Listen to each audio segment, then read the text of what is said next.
मुझे बताओ, इतनी बड़ी संख्या में आप लोग हैं, अयोध्या में राम मंदिर का निर्माण अच्छा हुआ है ना? सहमत है ना? फिर ये कांग्रेस और समाजवादी पार्टी के लोग क्या बयानबाजी कर रहे हैं? कांग्रेस के एक कथित बुद्धिजीवी ने क्या कहा? उन्होंने कहा कि राम मंदिर का निर्माण अनावश्यक है।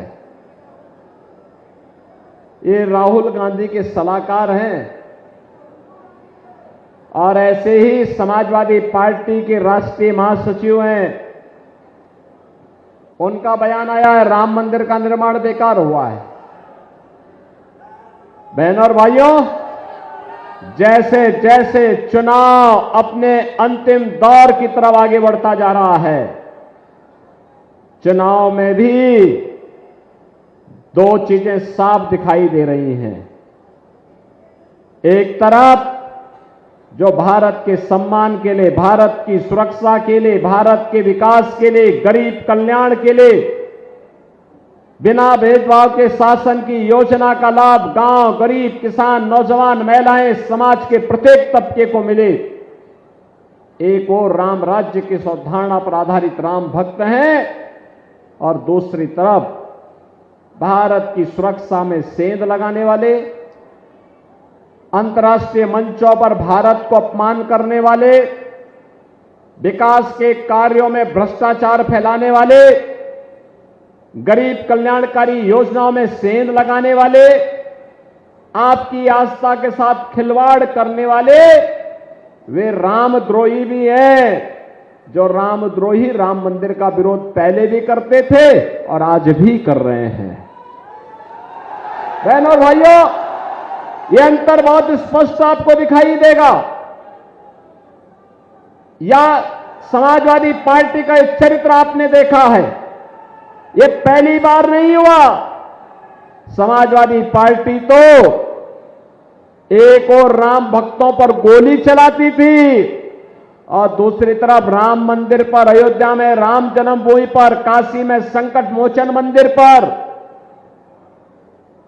लखनऊ, वाराणसी और अयोध्या की कचहरियों पर, सीआरपीएफ कैंप, रामपुर पर हमला करने वाले आतंकवादियों के मुकदमों को यह समाजवादी पार्टी वापस लेने का कुत्सित प्रयास की थी।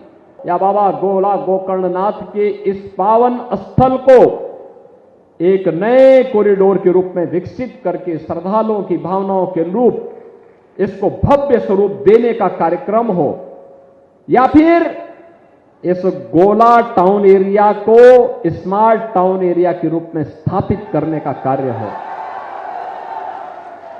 आखिर बड़ी सिटी स्मार्ट नहीं होगी, स्मार्ट गोला भी होगा, लखीमपुर भी होगा। ये सब कार्य चल रहे हैं और इसलिए हमने कहा है कि सड़कें इतनी चौड़ी बननी चाहिए कि आराम से लोग चल सकें। स्ट्रीट वेंडर को व्यवस्थित पुनर्वास करो। अब कोई किसी व्यापारी से रंगदारी नहीं ले सकता है, क्योंकि रंगदारी लेगा तो फिर उसके लिए जहन्नुम का रास्ता भी खुला होगा। अब व्यापारी से कोई अपराधी, कोई गुंडा रंगदारी नहीं ले सकता। अब तो व्यापारी को पीएम स्वनिधि योजना मिल रही है।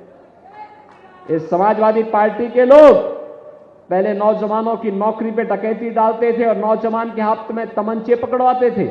हमने कहा नहीं, नौजवान के हाथ में तमंचे नहीं, नौजवान के हाथ में तो टैबलेट होना चाहिए, टैबलेट। और बहनों और भाइयों, 2 करोड़ नौजवानों को हम टैबलेट दे रहे हैं।